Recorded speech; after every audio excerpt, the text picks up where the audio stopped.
এই মন্দিরের সেবায়েত হিসেবে দায়িত্বরত আছে। আমাদের এই মন্দিরটা অনেক প্রাচীন মন্দির, হ্যাঁ। এটা আমাদের ইতিহাস ঘাটলে দেখা যায় যে এখান থেকেই নাকি বেহুলা তার মৃত স্বামীর প্রাণ ফিরে নিয়ে গিয়েছিল, হ্যাঁ। এই দিক দিয়ে নদী ছিল আর এই পাশে কানসকূপ, সেই কানসকূপের কি জল খাওয়ায়ে এবং এখানে যে ঔষধ আছে, ঔষধ অনেকগুলো, এগুলো অনেক ঔষধি গাছ। আর ওইখানে শিলপাটা ছিল, সেই শিলপাটায় ওই ওষুধগুলো বাটিয়ে খাওয়াইয়ে উনি ওনার স্বামীকে প্রাণ ফিরে নিয়ে গেছে। আচ্ছা, ওই শিলপাটা কি এখনো আছে? না, ওই শিলপাটা নেই, ওরা শিলপাটা ওগুলো তুলে নিয়ে গেছে দুর্বৃত্তরা।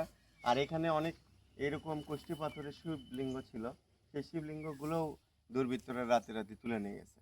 আচ্ছা, আমাদের একটু ধারণা দেবেন, যেখানে আমরা তো দেখতে পাচ্ছি অনেকগুলো হ্যাঁ মন্দির, হ্যাঁ, কোনটা আসলে কি মন্দির এটা যদি একটু ধারণা দিতেন। দেবাদিদেব মহাদেবের মন্দির, হ্যাঁ। এটা হচ্ছে মহাদেবের মহাদেবের মন্দির। আচ্ছা, আর আচ্ছা। এই ওই পাশে হচ্ছে আমাদের মা কালী মায়ের মন্দির, এটা কালী মন্দির। কালী মন্দির। আর এই পাশে যেটা আপনারা দেখতে পাচ্ছেন, এই যে এটা, হ্যাঁ, এই যে এটা, আচ্ছা, হ্যাঁ, এই মন্দিরটা দুর্গা মন্দির, দুর্গা হ্যাঁ, মন্দির। দুর্গা মন্দির। আর ওই পাশে আচ্ছা, এই যে মহাদেবের মন্দিরের সামনে যে আমরা আরেকটা এটা হচ্ছে স্থাপনা দেখতে পাচ্ছি। শিবলিঙ্গ, হ্যাঁ, শিবলিঙ্গ। শিবলিঙ্গ। এটা হচ্ছে আপনার এখানে আমরা পূজা অর্চনা করি, এখানে দুধ জল ঢালি আর কি, হ্যাঁ। আচ্ছা, আচ্ছা। তো এই এটা তো শিবলিঙ্গটা ছিল না আগে, এর আগে ছিল না। না, কষ্টি পাথরে ছিল পূর্বে, কিন্তু সেটা উঠে নিয়ে গেছিল।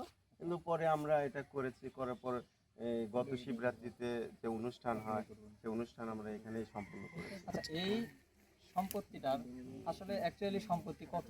আচ্ছা, এটা হচ্ছে দেবোত্তর সম্পত্তি, হ্যাঁ। আচ্ছা। যোগীর ভবন শ্রী শ্রী অনাদিলিঙ্গ মহাদেব বিগ্রহ নামে জমিদার উপেন্দ্র নারায়ণ 1920 সালে, আচ্ছা, হ্যাঁ, এই জমিটা কি করে যায়, দান করে যায়, উনি মন্দিরের নামে দিয়ে যায়, দেবোত্তর করে যায়। আচ্ছা। তো তারপরে এইখানে মোট সম্পত্তির পরিমাণ ছিল 462 বিঘা। আচ্ছা, সবগুলো কি এখন আছে? 462 বিঘা, না আমি বলি, 462 বিঘা থেকে কিছু ব্যক্তি মালিকানাধীন করে নিছে এখানকার ভূমিদস্যুরা, করতে করতে বর্তমানে স্টিল নাও 27 একর 34 শতক, হ্যাঁ, 27 একর 34 শতক হিসেব করে দেখা যাচ্ছে 90, প্রায় 90 বিঘার মতো, হ্যাঁ, জমি আমাদের এই মন্দিরের দেবোত্তর নামে, হ্যাঁ, এখনো আছে।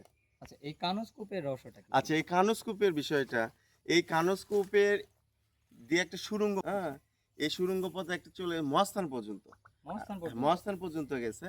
আর এখানে এই যে সুড়ঙ্গ এইখান থেকে এই যে পুকুর পর্যন্ত আছে একটা ডাল, হ্যাঁ, এই যে পাশে একটা বড় পুকুর আছে, আচ্ছা, সেখানে এখনো ঘাটও আছে, এখনো ঘাট আছে? ওইখানে ঘাট আছে, ইটের ঘাট আছে, দেখা যায়। আর এখানেই নেতা ধূপানি না, আমাদের মনসা মঙ্গল কাব্যে নেতা ধূপানি উল্লেখ আছে।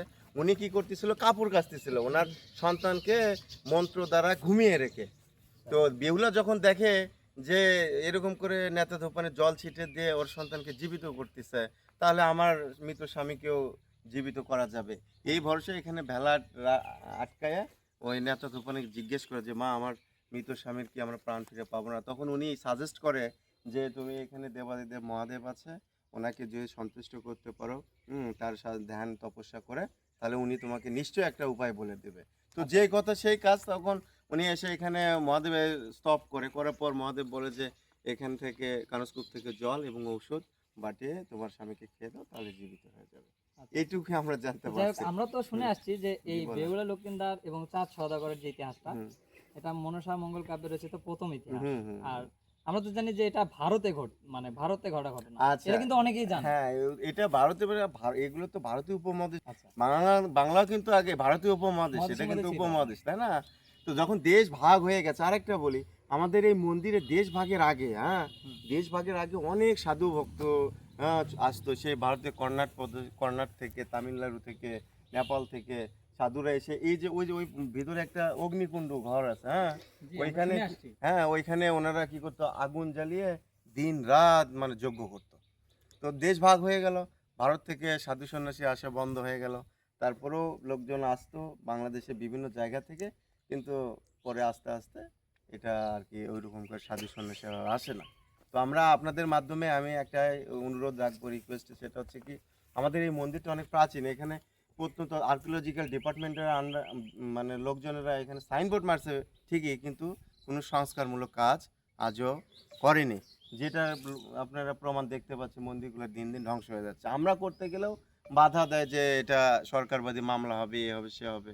তো আপনাদের মাধ্যমে আমার একটা করজোড়ে অনুরোধ যে এটা যেন সরকারের দৃষ্টি আকর্ষণ করে, সরকারের দিকে একটু নজর দিয়ে আর্কিওলজিক্যাল আপনারা ডিপার্টমেন্ট চাচ্ছেন যেন যে একটু এটা সংস্কার পুনরায় হয়। সংস্কার করা হয়। হ্যাঁ, হ্যাঁ। আচ্ছা, আচ্ছা। আচ্ছা, গুপ্তধন সম্পর্কে যদি কিছু আচ্ছা, বলতেন এখানে। গুপ্তধন হ্যাঁ। বিষয়।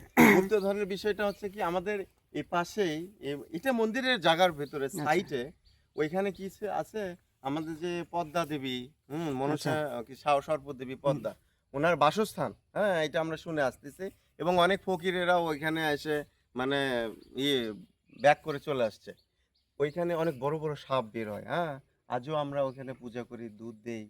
তারপরে আপনার বিভিন্ন মানুষ এসে ওইখানে মানত করে যায়। মানে আপনি বলতেছেন ওই হ্যাঁ, যে ওটার পদ্মার নিচে, ভোপা যেটাকে হ্যাঁ, আমরা বলতেছি ওটার সেই জায়গাটা। নিচে যে ফকির যে ছিল যে ওখানে তপস্যা করছিল ওখানে সম্পদগুলো উদ্ধার করার জন্য, আচ্ছা। উনি ধ্যান করে দেখছে যে ওইখানে স্বর্ণ মানে অনেক কলস আছে ওই ঢিবির নিচে। তো সে ওগুলা উদ্ধার খুঁড়তেও গেছিল। তো পরে কি করছে ওখান থেকে উনি এমনভাবে মানে ওখান থেকে ধাক্কা দিয়ে ফেলে দিছে, দেওয়ার পরেই উনি দীর্ঘদিন ধরে অসুস্থ হওয়ার পর মারা গেছে। ওই অবস্থায় ওই অবস্থায় মারা গেছে। ও আবার ওর যার যেগুলা ইয়ে আছে আপনার জুনিয়র, ওদেরকে বলে গেছে তোমরা যেন এখানে কোনোদিন এটা খুঁড়তে যেও না। তাহলে কিন্তু এখানে টোটাল মন্দির কয়টা ছিল? এখানে মন্দির আছে আপনার 4টা।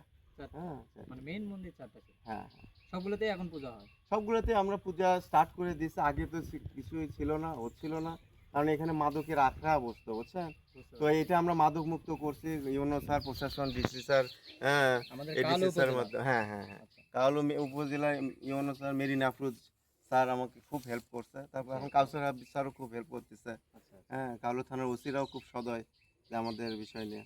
আচ্ছা, তো এই যে মন্দিরগুলো আছে, আপনি এখানে কতদিন থেকে দেখাশোনা করছেন? আমি 3/5/2024, হ্যাঁ, এই 1 বছর প্লাস হলো। মানে হ্যাঁ 24 থেকে আপনি দেখাশোনা করছেন। হ্যাঁ হ্যাঁ এর আগে তো ওই যে হ্যাঁ বয়স্ক একটা হ্যাঁ, মানুষ, বয়স্ক উনি কে দাদু হয় ছিল। আপনার? উনি উনি ওনার নাম হচ্ছে প্রফুল্লনাথ গোস্বামী। জি, আমি হ্যাঁ ওনার নাম জানি। হ্যাঁ, প্রফুল্লনাথ গোস্বামী, ওনার বাসা হচ্ছে তারাতগিরি। তার- দাদু এখানে ছিল। ওনাকে শিষ্য মেনে বলকায়নাথ গোস্বামী, বাদলাইনাথ গোস্বামী এরকম গুরু পরম্পরায় চলে আসে। তো ওনাকে শিষ্য মেনে এখানে রেখে গিয়েছিল দেখভালের দায়িত্ব। তো ওনার আবার কিছু ফল্ট বের হয়েছে কি, যে উনি কিছু জমি জমা মানে মানুষজনের মধ্যে হস্তান্তর করেছিল। কিন্তু আচ্ছা, সেটা যেটা হচ্ছে আপনার দেবত্ব রুলস বহির্ভূত কাজ, এর জন্য উনি এখানে টিকতে পারেননি। মানে ওনাকে হুম। এখান থেকে কি বরখাস্ত করা হয়েছে পরে নাকি? এখান থেকে ওনাকে থেকে আবার জোর জবরদস্তি করে না কি করে একজন সেবায়েতের আর একজন দায়িত্ব নিছিল, ও আবার আর একজনের নিছিল, আবার ও আবার সেই সেবায়েতে আবার এফিডেভিট বাতিল করছিল। এগুলো সেবায়েত নিয়ে দীর্ঘদিন একটা ঝামেলা। তো এই মতো অবস্থায় এই অন্য স্যার বলে যে সেবায়েত তো এইভাবে হয় না, দেবোত্তরের রুলস অনুযায়ী করতে হবে। দেবোত্তরের ট্রাস্টি বোর্ডের সভাপতি হচ্ছে ডিসি বাই ডিফল্ট অনুযায়ী। ওয়াকফ সম্পত্তি এগুলো ডিসি স্যার সভাপতি থাকে রুলস অনুযায়ী। তো আপনারা তো রুলস মেনে এরকম করেন না। আর মন্দিরের সম্পদ, দেবত্ব সম্পত্তি ব্যাংক অ্যাকাউন্ট কোথায়? হ্যাঁ, তো ওরা কেউ দেখাইতে পারেনি। এই দীর্ঘ এত বছর যে সম্পদগুলো ছিল, এই এতগুলো সম্পত্তি অর্থ সব লুপাট করছে। এটা ইউনো স্যারের ওখানে প্রমাণও হয়েছে, ওরা জবাব দিতে পারেনি। আচ্ছা, এই পাশে যে একটা স্থাপনা দেখা যাচ্ছে, এইটা এটা আসলে হচ্ছে- কিসের? এটা হচ্ছে আমার যে দাদু প্রফুল্লনাথ গোস্বামী, ওনার গুরুদেবের, হ্যাঁ, বলকা বাদলাইনাথ গোস্বামীর ছিল। বাদলাইনাথ গোস্বামীর হচ্ছে সমাধি। হ্যাঁ, এটা হচ্ছে ওনার সমাধি। ওনাকে এখানেই এখানে সমাধিত সমাধিস্থ করা হয়েছিল। আচ্ছা দেখ, আর এই যে এই পাশে গাছ দেখতে পাচ্ছেন, জি। হ্যাঁ, এখানে বা এই বলকায়নাথে বাদলাইনাথের যে পোষা কুকুর ছিল, হ্যাঁ, একটা পোষা কুকুরও ছিল এখানে, তাকেও ওখানে সমাধি দেওয়া হয়েছিল। ও আচ্ছা। হ্যাঁ, এখানে যারা ছিল মানে তারা এখানে খুব- যারা ভালো কাজ করছেন তাদেরকে স্মৃতিস্তম্ভ হিসেবে হ্যাঁ, এখানে হ্যাঁ, সমাধিত করা হয়। সমাধিত করা হয়েছে।